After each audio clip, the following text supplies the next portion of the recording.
Chloé a survécu après avoir passé 2 mois en soins intensifs, mais elle conserve de lourdes séquelles. Rouée de coups par son ex-compagnon en bas de son immeuble à Blois en 2022, la jeune femme attend désormais une réponse judiciaire. 3 ans plus tard, Marvin J., son ex-conjoint, comparaît jeudi 15 et vendredi 16 janvier devant la cour d'assises du Loir-et-Cher. Il est jugé pour tentative de meurtre par conjoint. Il encourt donc la réclusion criminelle à perpétuité. Si l'histoire de Chloé a fait grand bruit à l'époque des faits, c'est aussi parce que l'enquête a révélé un raté policier conséquent. Alors que la jeune femme s'est présentée au commissariat de Blois juste avant son agression, l'agent qui l'a reçue a refusé de prendre sa plainte pour harcèlement en lui demandant de revenir le lendemain. La prise en charge des victimes de violences conjugales par la police et la justice a-t-elle évolué ? Existe-t-il aujourd'hui des outils efficaces pour mieux les protéger ? Je suis Pauline Revenat, vous écoutez un nouvel épisode du podcast inédit Affaires suivantes. Et Elisa Fernandez, bonjour, vous êtes journaliste police-justice à bfmtv.com. Maître Inès Malaoui, bonjour, vous êtes avocate au barreau de Paris, vous intervenez régulièrement dans des dossiers de violences conjugales. Merci d'être avec nous. Merci de m'avoir invité. Dans un instant, nous évoquerons la manière dont les victimes de ces violences sont justement prises en charge aujourd'hui. Mais tout d'abord, Elisa, un rappel des faits. Le 13 décembre 2022, une personne appelle la police après avoir entendu des cris devant chez lui. Oui, et il ajoute être sorti de chez lui pour comprendre d'où venaient ces cris. Et là, il découvre sa voisine, une jeune femme de 23 ans qui gît ensanglantée dans le couloir de l'immeuble. Donc les autorités vont intervenir rapidement après ce signalement. La victime, Chloé, elle est prise en charge par les pompiers, elle est hospitalisée d'urgence. Et les résultats des premiers examens tombent. Ils sont assez inquiétants, assez sombres. Elle présente des lésions hémorragiques cérébrales importantes et son pronostic vital est engagé. Alors qu'elle est dans le coma, des investigations vont démarrer pour comprendre qui s'en est pris à elle. Et assez vite, en étudiant à la fois la téléphonie et en recueillant divers témoignages de proches, les enquêteurs vont s'orienter sur la piste de l'ex-compagnon de Chloé, Marvin J., un homme de 27 ans qu'elle avait rencontré 4 mois plus tôt sur un site de rencontre. Et cet homme, il était déjà connu de la police pour des faits de violence sur une ancienne compagne. Ils apprennent que cela fait plusieurs semaines que Chloé s'était séparée de lui après des épisodes de menaces et de violences, mais il ne semblait pas accepter cette rupture et la jeune femme avait donc commencé à constituer un dossier contre lui en vue de porter plainte pour harcèlement. Les enquêteurs vont donc se lancer à sa recherche et finalement, c'est dans les Yvelines, à Plaisir, qu'ils vont retrouver sa trace et l'interpeller 2 jours plus tard. Marvin J. s'était réfugié chez son père après avoir roué de coups son ex-conjointe. En garde à vue, il va expliquer qu'il était venu voir Chloé pour lui demander des explications sur leur séparation et qu'à cette occasion, son ex-petite amie lui a annoncé avoir avorté la veille. Il explique aussi qu'il voulait regarder son téléphone pour savoir si elle parlait à d'autres personnes, ce qu'elle a refusé. C'est à ce moment-là, explique-t-il encore, qu'il l'a faite tomber au sol, qu'il lui a donné plusieurs coups de pied au niveau de la tête avant de prendre la fuite. Il reconnaît ces faits-là. Par contre, il assure qu'il n'a jamais voulu tuer Chloé. Et pourtant, c'est bien pour tentative d'homicide par conjoint qu'il est aujourd'hui renvoyé devant la justice.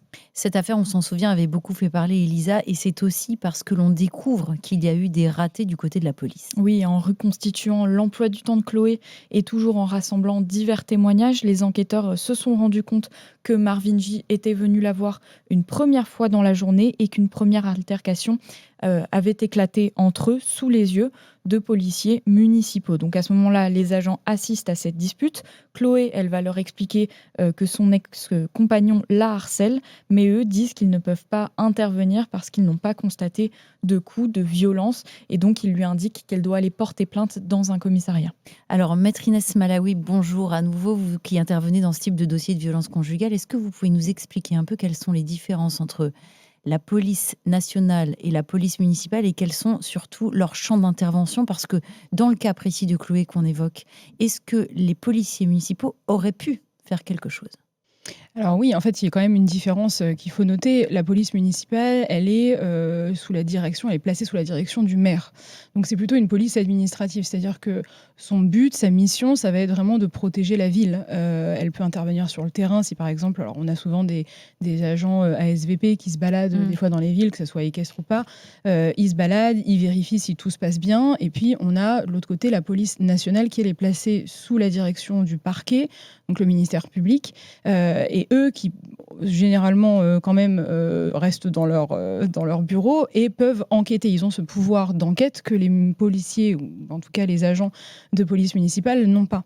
Donc c'est vrai que oui, la première chose à laquelle on pense quand on est habitant d'une ville et qu'on est soit témoin, soit victime d'une infraction, c'est d'aller au poste de police. On réfléchit pas à est-ce que c'est un commissariat dans lequel je peux déposer plainte ou pas.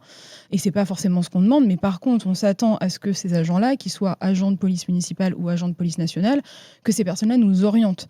Donc là, en l'état, c'est vrai que prendre une plainte, ça aurait peut-être été un peu compliqué pour eux. En tout cas, ils auraient pu orienter à minima vers la police nationale et le commissariat le plus proche, ou en tout cas la gendarmerie.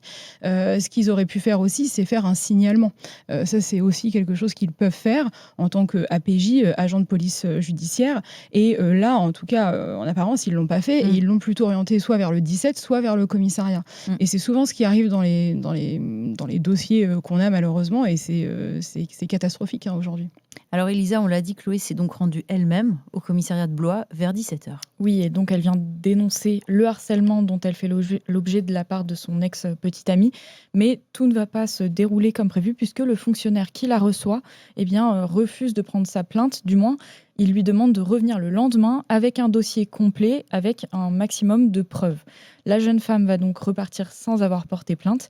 Et la suite, on la connaît. Marvin J va l'attendre en bas de chez elle. Ils vont à nouveau se disputer et il va finir par la faire tomber au sol et la rouer de coups. Maître, est-ce qu'un policier a le droit de refuser de prendre la plainte d'une femme qui se dit harcelée par son compagnon ou son ex-compagnon, comme ça a été le cas ici précisément? Alors non, la réponse elle est très simple, étant donné que l'opportunité des poursuites n'appartient pas aux policiers.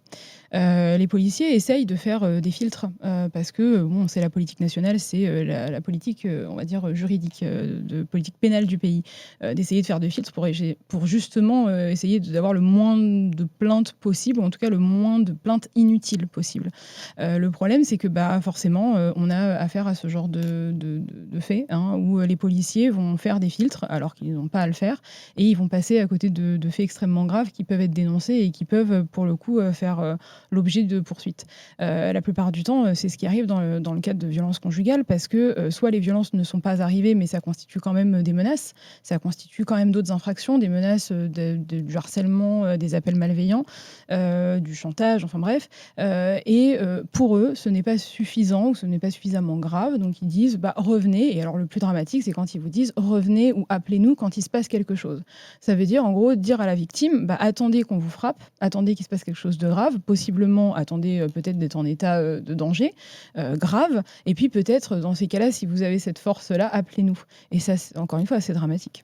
Le policier en question va donc être suspendu de ses fonctions, Elisa. Oui, il est entendu par l'IGPN, la police des polices, et il va expliquer qu'à ce moment-là, au moment où la jeune femme vient déposer plainte, il avait d'autres tâches à remplir, qu'il n'avait donc pas forcément le temps de prendre la plainte de Chloé. Ça vous choque quand vous entendez ça? Je vous vois lever les yeux. Oui, ça me choque parce que... En fait, le problème, c'est qu'aujourd'hui, et depuis quelques années maintenant, on a quand même des brigades qui sont spécialisées et généralement à l'entente, enfin en tout cas, dès qu'on entend certains mots, ça doit nous alerter. Et moi, c'est ce que j'attends d'un policier qui se dit formé, d'un gendarme qui se dit formé. Violence égale clignotant. En quelque sorte, et surtout, alors là, je me suis un petit peu renseignée sur l'affaire, cette personne-là, elle avait quand même plusieurs inscriptions sur son casier. C'est des vérifications qui sont très simples pour les policiers. C'est un ordinateur, c'est un moteur de recherche, alors ils ont des logiciels, voilà. Il faut qu'ils prennent le temps, et je pense qu'on n'est pas sur un vol de trottinette, et désolée de la comparaison, mais c'est un peu ça, c'est-à-dire que quand on a quelqu'un qui vient, et généralement la victime, quand elle vient déposer plainte, elle n'est pas dans un état serein, elle vient, elle est complètement affolée, et déjà ça devrait alerter la personne qui est en face et qui doit prendre la plainte. Au terme de son enquête, l'IGPN conclut que cet agent a commis une faute professionnelle. Il va donc être sanctionné. En mai 2023, il est mis d'office à la retraite et par conséquent, il perd son salaire et ne peut pas toucher sa pension de retraite complète. Avant que le procès de Marvin J ne s'ouvre, on a pu échanger un petit peu avec l'avocate de Chloé, maître Isabelle Steyer. Elle estime que cette sanction est insuffisante. Surtout, selon elle, il y a eu plusieurs ratés de la police dans ce dossier. D'une part, ce fonctionnaire qui n'a pas pris la plainte de Chloé, et d'autre part, les policiers municipaux qui, selon elle, auraient dû peut-être accompagner par exemple Chloé dans un commissariat.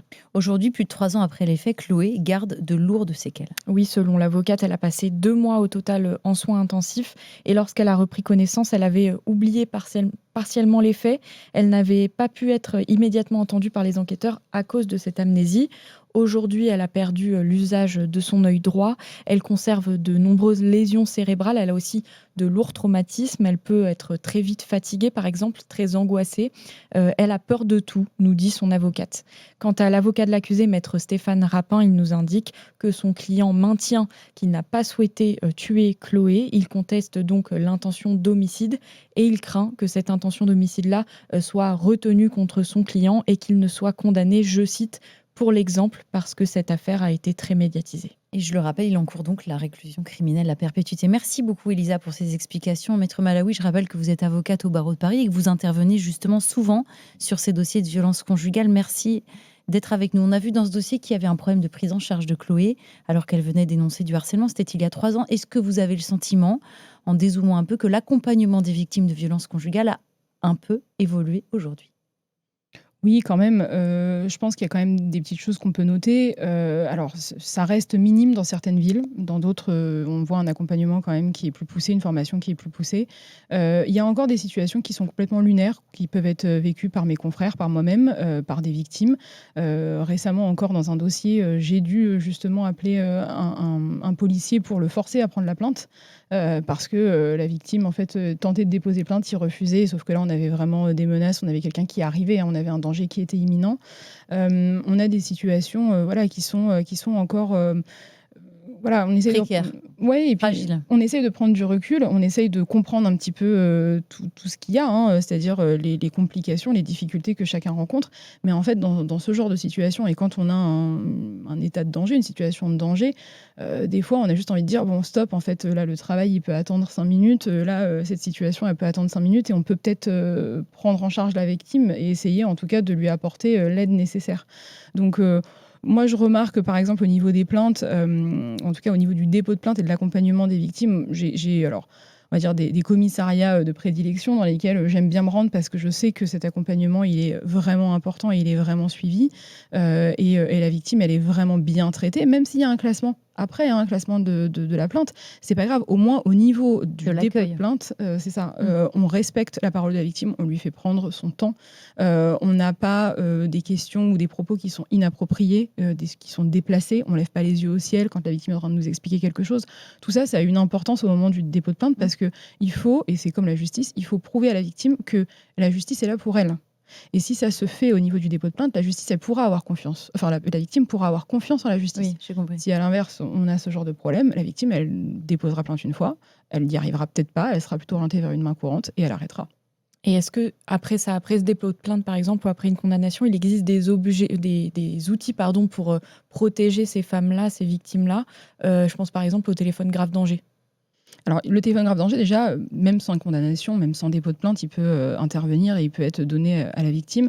C'est pas forcément ce à quoi on pense directement parce que c'est une petite contrainte déjà. C'est donner un téléphone, donner un smartphone à quelqu'un qui a déjà un téléphone. Moi, dans plusieurs de mes dossiers, quand j'ai eu à activer, on va dire, cet outil-là, qu'on l'a donné à la victime, la plupart du temps, alors ça arrive pas tout le temps, heureusement, mais la plupart du temps, la victime oublie le téléphone. Ah oui. Il a plus de batterie, il se décharge. Vous voyez, c'est des petites choses comme ça. Il a plus de réseau. Dans le métro, il a plus de réseau. Donc, toutes ces choses-là font que c'est un outil qui est bien et au moins ça rassure de dire à la victime, vous pouvez y aller. Mais c'est encore, on va dire, quelque chose qui doit être adapté à la situation de la personne et il faut que ce soit préparé. Alors là, les associations, elles font ce travail formidable de bien préparer la personne quand on donne un téléphone grave danger et surtout de lui donner, alors des fois, on peut se dire c'est un peu bête, mais de lui donner en fait de la paperasse, quoi. De lui donner plein de papiers avec plein d'informations, des numéros à appeler, des associations, des noms d'associations, plein de choses. Lui dire qu'il faut un accompagnement psy, un accompagnement social. Toutes ces choses-là aussi peuvent, en même temps que le téléphone grave danger, aider la victime. Alors dans ces dossiers, il y a plusieurs niveaux, on l'a compris, il y a le dépôt de plainte, mais est-ce qu'au niveau judiciaire, une victime qui vient dénoncer des violences aujourd'hui, elle a davantage de chances de voir sa plainte aboutir à une condamnation de l'auteur ? Oui, quand même. Alors, il y a, le fait, la plupart du temps, il faut le dire, que les violences intrafamiliales, elles interviennent dans un huis clos, hein. C'est à la maison, donc avoir des témoins, à part les voisins, ça arrive pas souvent et puis même, en fait, les voisins, des fois, n'osent pas intervenir. Ils osent pas appeler, ils osent pas même intervenir, se déplacer, aller toquer, donc ils vont rien faire. Donc ça, c'est vrai que pour faire Mais on le savoir rappelle, ça peut être aussi un outil, la vigilance citoyenne de chacun. bien N'hésitez sûr. pas à appeler un commissariat si vous entendez votre voisin, votre voisine qui a des difficultés. Bien Pardon. sûr, et même juste dire, c'est un trouble anormal du voisinage. Enfin, il y a des Exactement. nuisances, j'appelle pour ça. Exactement. On n'est pas obligé tout de suite de penser au Mm, pire mm, mm, ou d'essayer d'intervenir comme un héros, un justicier. mm. Mais c'est vrai que comme ça se passe dans le huis clos familial, si la victime ou si quelqu'un, n'intervient pas, ne porte pas, on va dire, la parole de la victime, ne dénonce pas ces faits, ça devient quand même assez compliqué d'intervenir, à moins de voir, des traces, des marques. Mais j'ai envie de dire, et c'est très dommage, les auteurs de violences deviennent de plus en plus, malins et donc on a de plus en plus de victimes qui ne présentent pas de marques, ou alors qui ont des marques qui sont, sur, le corps, sans forcément qu'elles soient visibles. Et aujourd'hui, pour vous, c'est quoi finalement les points sur lesquels les pouvoirs publics peuvent encore agir, pour améliorer, cette lutte-là contre les violences conjugales ou en tout cas, mieux accompagner les victimes, les prendre en charge? Peut-être qu'il pourrait y avoir des enquêtes qui soient un peu plus poussées. Là, je le vois dans certains dossiers, mais c'est pas encore, très courant. On a, de plus en plus de perquisitions, de fouilles de téléphone qui sont faites, au moment de la garde à vue. Ne serait-ce que placer quelqu'un en garde à vue, des fois, ça peut aussi faire peur. Avoir, des outils qui sont peut-être un petit peu plus complets. Dans certains dossiers, peut-être au niveau de la condamnation, on a, des fois, des choses comme des stages, de sensibilisation aux violences, alors qui peuvent être très bien et très adaptés, pour certains, auteurs, mais pour d'autres, ça reste encore trop faible. C'est quelque chose qui ne marque pas suffisamment l'esprit et surtout quand on a, un casier avec qui porte plusieurs inscriptions, plusieurs mentions de violences. Pas forcément violences conjugales, mais juste des violences même, une rixe, une bagarre, dans un bar. Ça nous donne quand même une sorte de préjugé, hein, désolée, mais de préjugé sur le caractère, violent de la personne. Merci beaucoup Elisa, merci encore Maître Malawi pour votre éclairage et votre participation. Vous Merci. pouvez retrouver cet épisode et tous les autres sur bfmtv.com et les plateformes de streaming. Nous, on vous donne rendez-vous la semaine prochaine pour de nouvelles enquêtes dans Affaires suivantes, le podcast inédit.